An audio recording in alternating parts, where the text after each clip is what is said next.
So, hallo und auf unserem Spaziergang haben wir heute Lemberger, Laufränkisch. Aber da sieht man den Unterschied. Da vorne, das sind halt alte Stück und die hängen voll und da sind ja auch noch die Blätter dran, da haben sie noch viel Laub dran gelassen.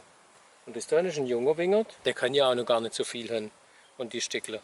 Und das ja sowieso, die haben tiefe Wurzeln, die dann haben schon noch zum Kämpfen, dass sie überhaupt was auf die Wege bringen.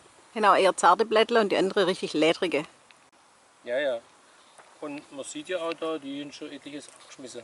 Das ist mit Sicherheit nicht bloß alles vom Entlauben gekommen, sondern man sieht ja auch, da ist schon einiges an dürre Blätter auch drin.